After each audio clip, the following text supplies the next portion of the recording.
The following is a presentation of WLCN 96.3 FM and WLCNonline.com.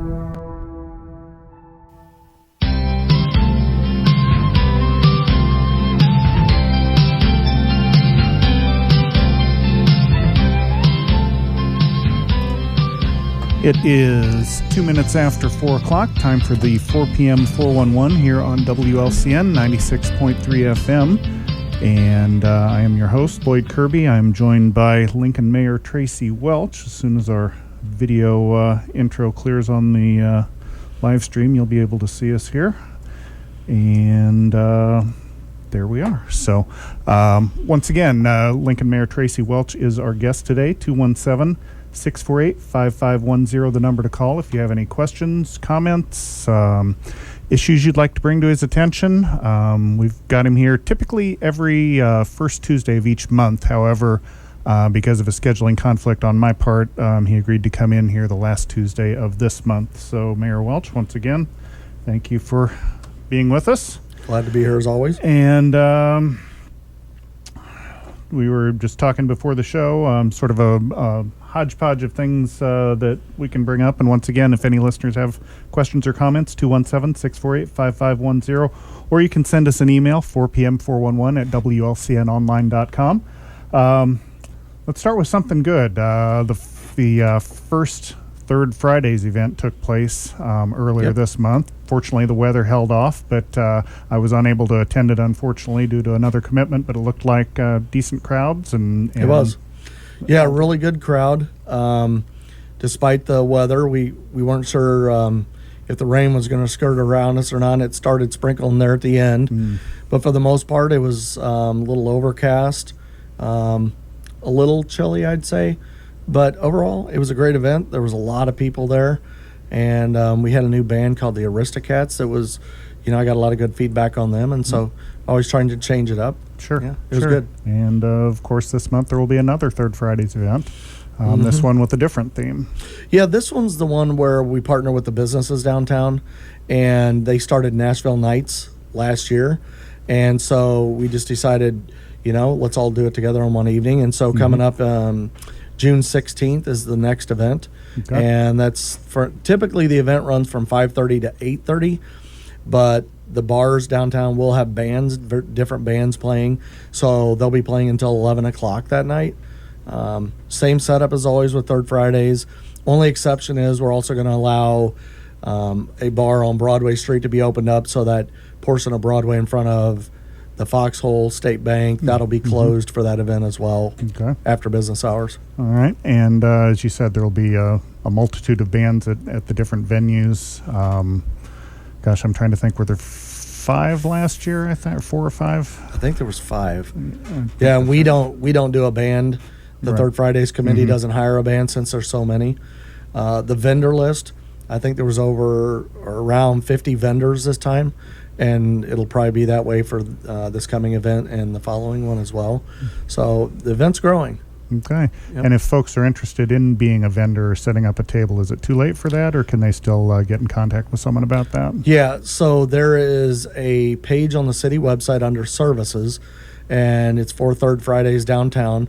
If you look on there, it's got all the information, applications, the contact, the dates, the themes, everything you could want to know about Third Fridays will be on there. Okay. And that web address for the city website? LincolnIL.gov. Okay. So Third Friday's up and rolling again. There will be the one in June, one in July, and then we're just doing the 3 months this year, correct? Yep. All right. Let's see. Since I've last seen you, we now also have a open dog park now. We do. Central Bark up there on the 8th Street lot. It's turned out very well. I think better than we anticipated, which is a great thing. It's active. I drive by there and just to check it out, and there's most of the time there's people in the park, several people. There's a Facebook group now called the Central Bark Goers, and people are on there. There's a couple hundred people on there now that are arranging play dates with their dogs. Some people have even taken balls and toys and left them up there for use. Water fountains hooked up now, and so it's just it's turned out really well. Couldn't be more happy about that park. And is it finalized? Is that as complete as it's going to get? Like was in, I can't remember where it was, Bloomington or Normal maybe, and I saw they had a dog park, but they had some like some different, I don't know how to describe it.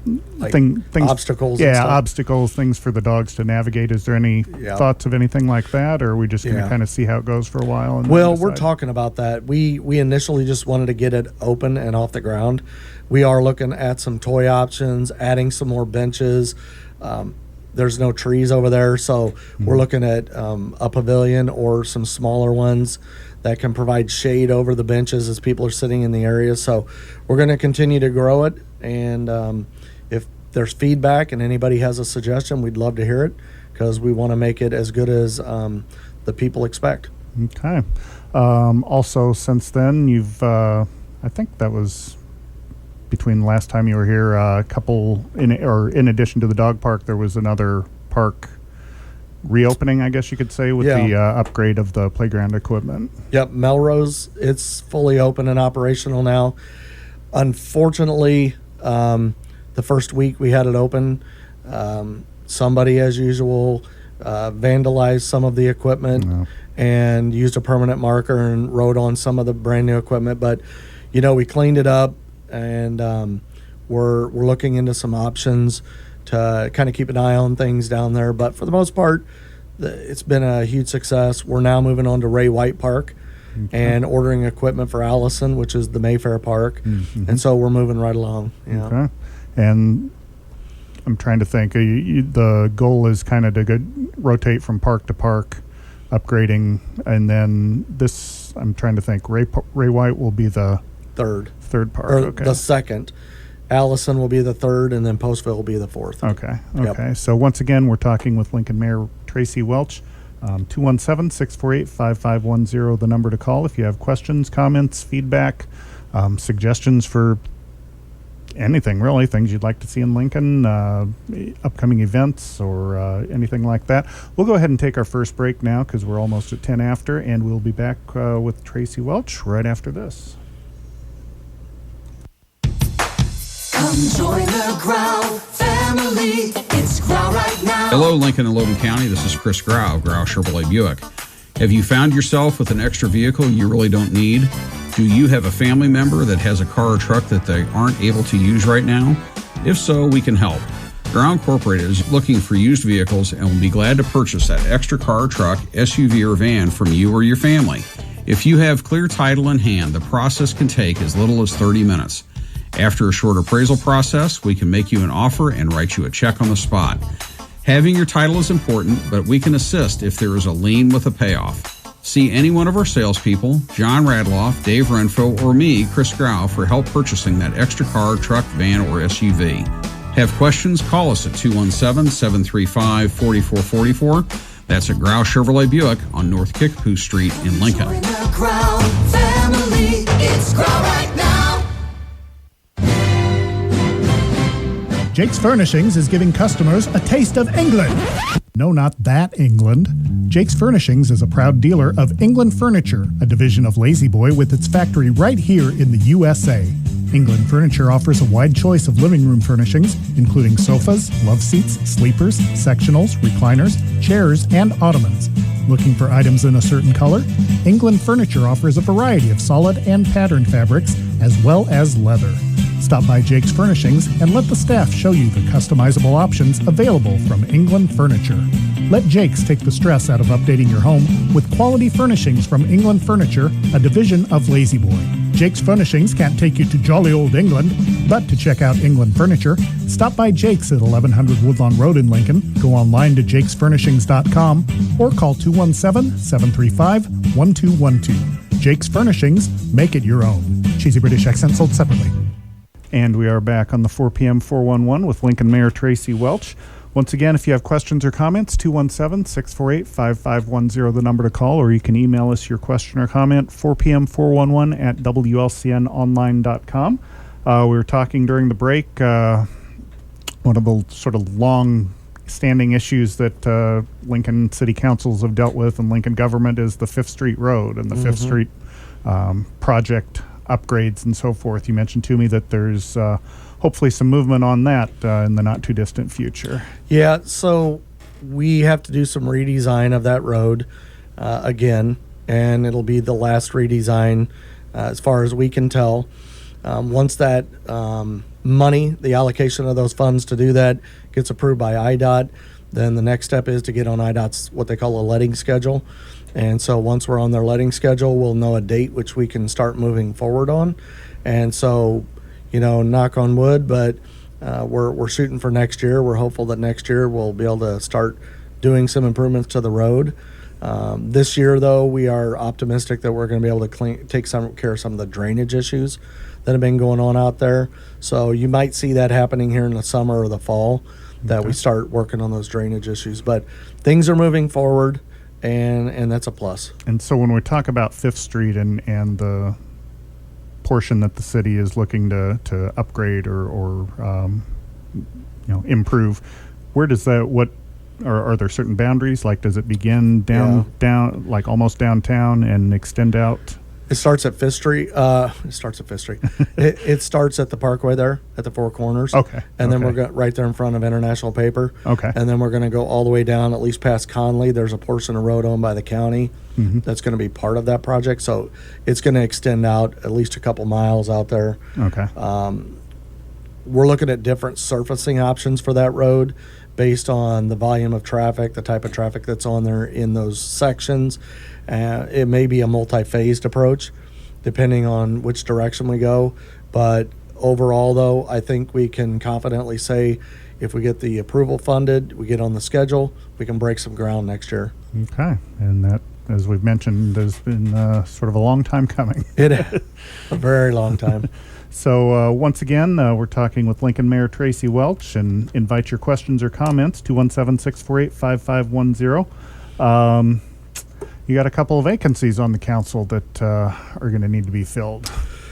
Yeah, due to the resignation of Alderman Hopeful and Alderman Zerkhammer, I've got a vacancy in Ward 4 and Ward 2.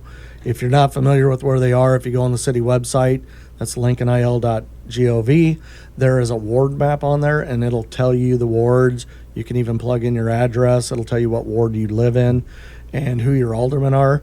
But yes, do have a couple vacancies. I've been fielding calls from interested individuals, and my goal is this week to start having some of those interviews and then be able to take a name to the council very soon so that we can get those seats filled so that those wards are fully represented. And of course, those vacancies coming following the spirited discussion over the budget and pay raises for certain individuals within city government and how those pay raises were going to be figured, allocated, divvied up, etc.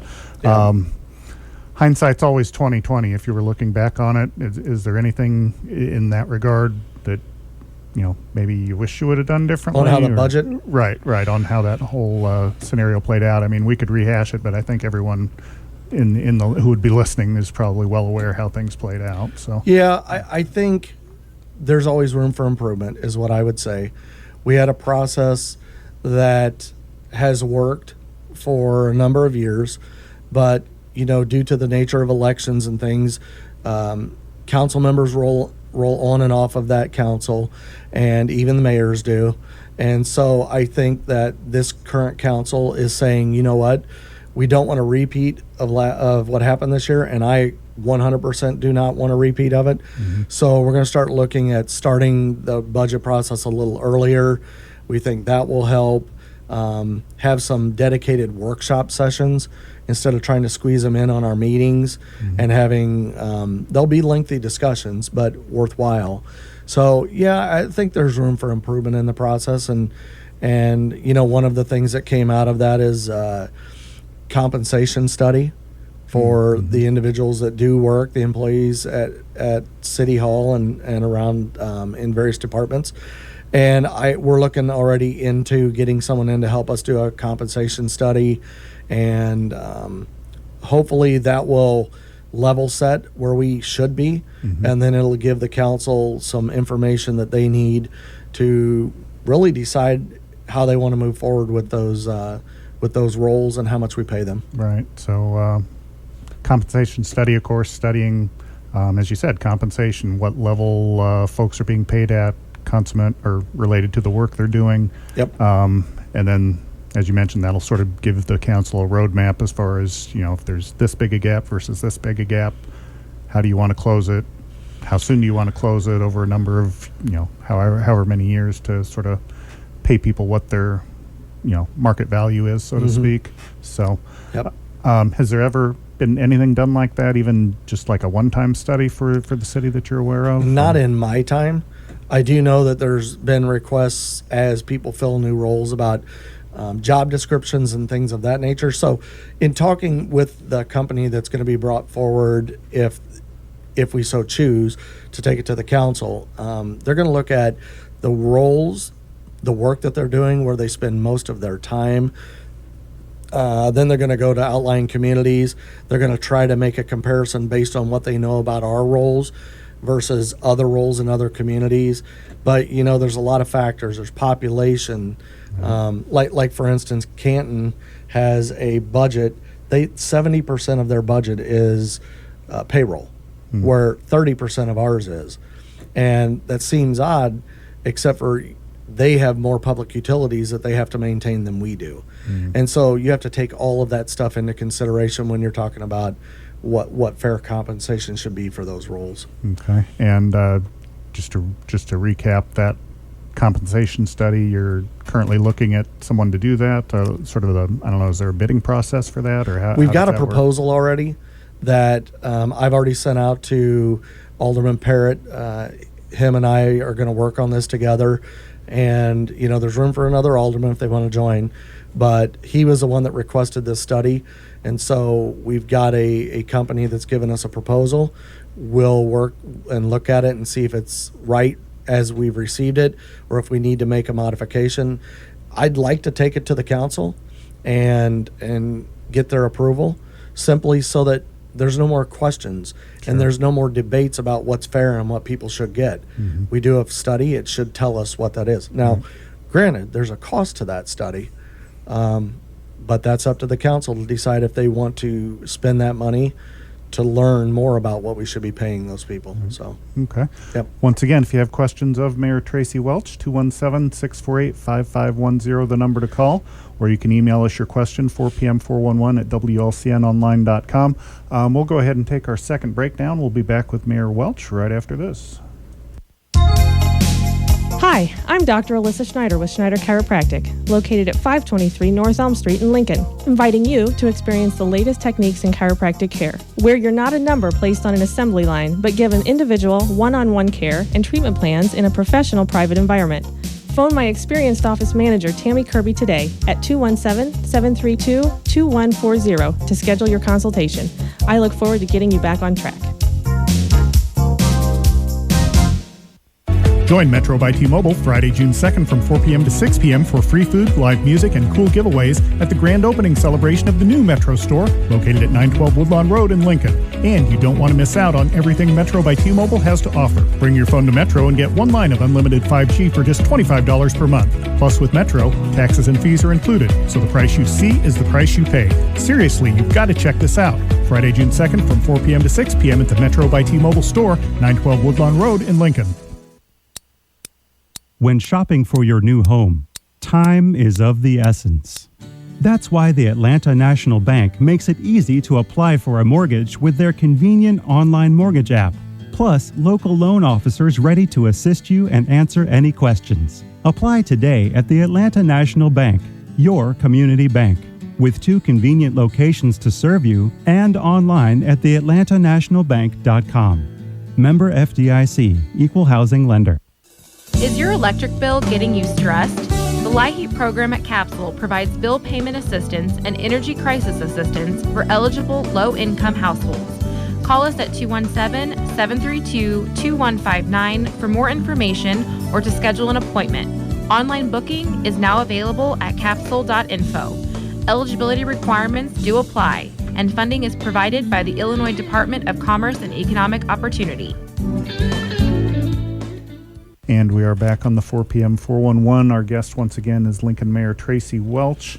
normally here the first Tuesday of the month, but due to a scheduling issue, he was gracious enough to come see us today. Once again, if you have questions or comments, 217-648-5510, the number to call, or you can email us your question or comment, 4pm411 at WLCNonline.com. We've talked about a lot of old business, I guess you could say, and we can now sort of go into the new business portion of the show. There's been a new entity that coming to town, an Oxford House, which I just saw something on social media about it recently.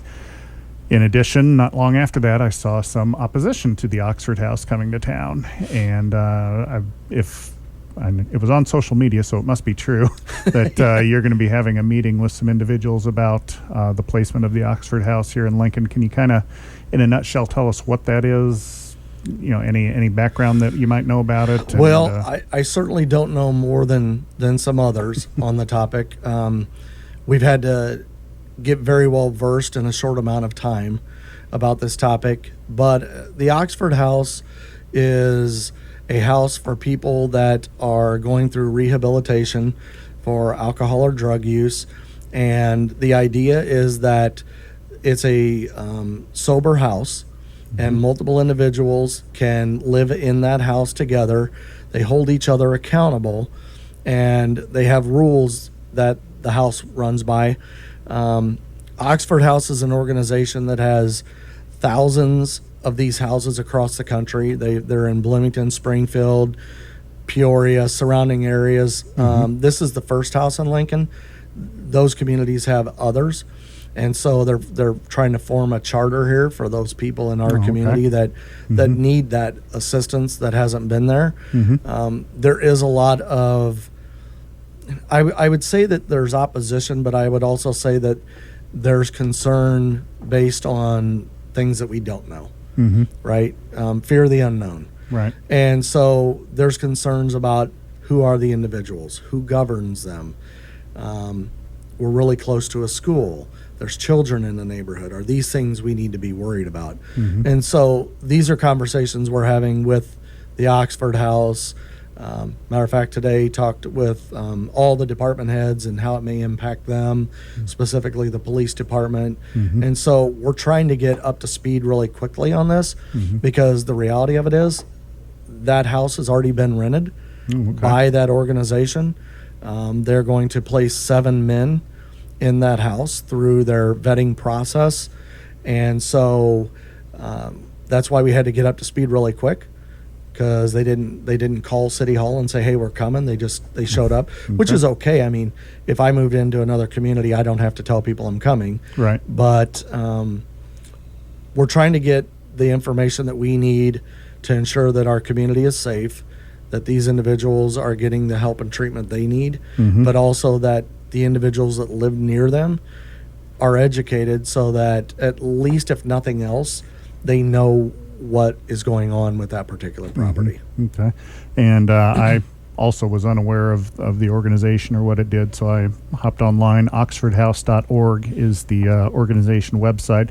They have a fairly comprehensive FAQ, or frequently asked questions section, about some of these issues that you've brought up, and some of the issues that I'm guessing the individuals who requested the meeting with you perhaps have concerns about.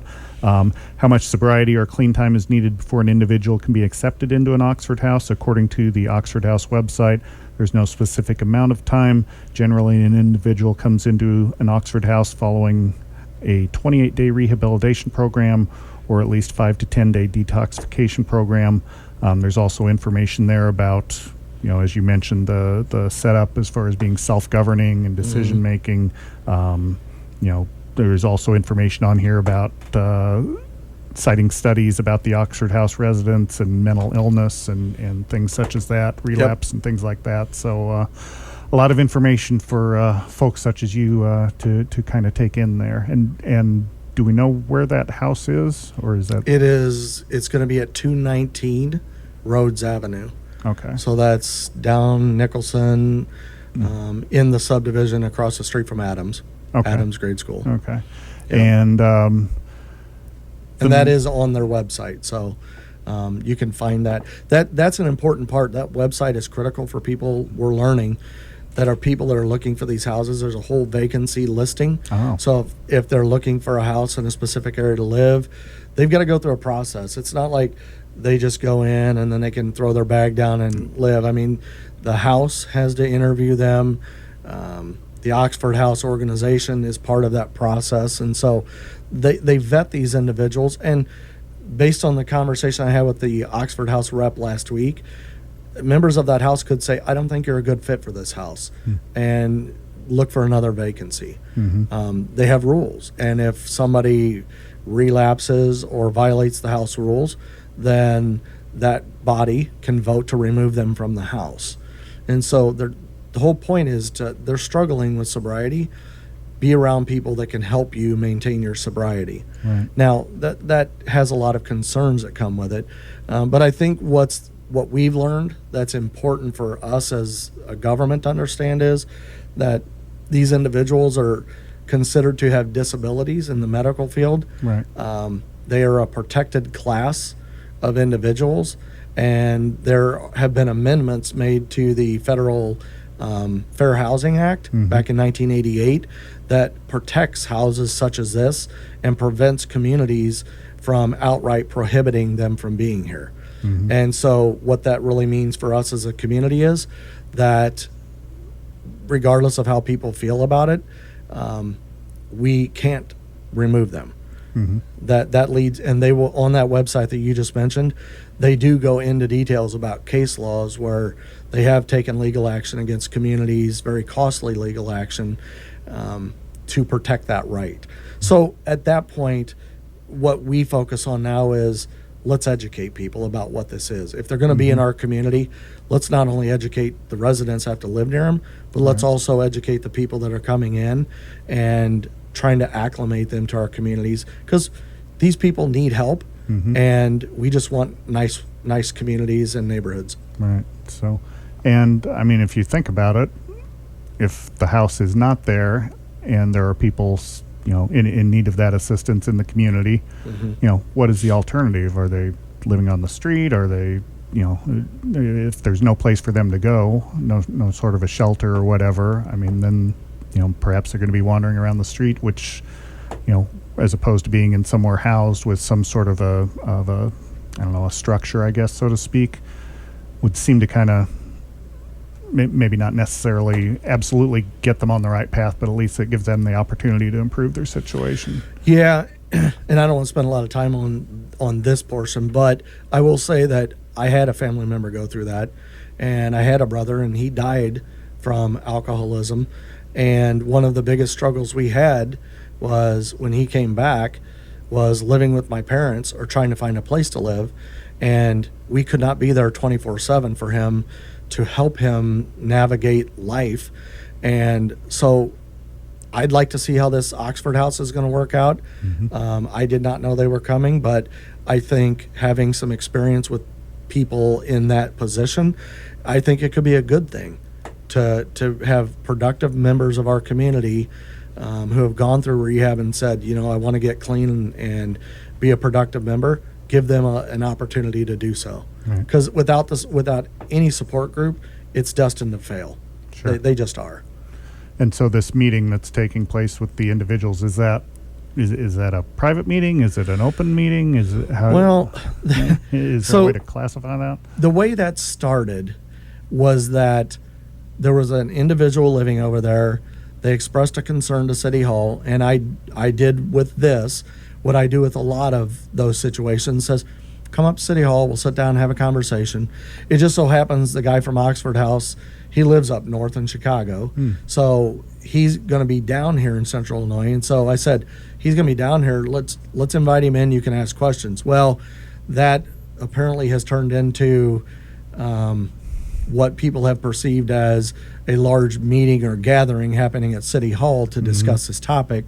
I think any conversation is worth having, but depending on the number of people, we may have to reschedule that and turn it into like an open forum or a town hall meeting with a larger venue, because we have capacity limits at City Hall. So I'm trying to get some answers as to how many people are truly going to show up. I do know that some of those concerned residents are having a meeting down on their cul-de-sac there to talk about some of these concerns and things that they'd like to voice their opinion about. So, you know, one way or another, we'll get the right people at the table, and we'll do what we can to say, you know, we hear your concerns. Here's what we're doing to work with it. But you need to understand this also. Sure. Okay. And we'll talk to you about that, I guess, the first week of July, since we won't have you here in June. So hopefully we'll have some resolution on that. So once again, thank you to Mayor Tracy Welch for being with us today on the 4 p.m. 411. A programming note, we will not have a program next week. No 4 p.m. 411 due to a scheduling issue. However, tune in to Bill Gossett's Viewpoint tomorrow morning. He will have Bill and Jerry Dennis on from the Marine Corps League and talk with them about some of the projects their group is taking care of through the community. But once again, this has been the 4 p.m. 411. Thank you to Mayor Welch for joining us, and we will talk to you in 2 weeks. The preceding program is a presentation of WLCN 96.3 FM and WLCNonline.com.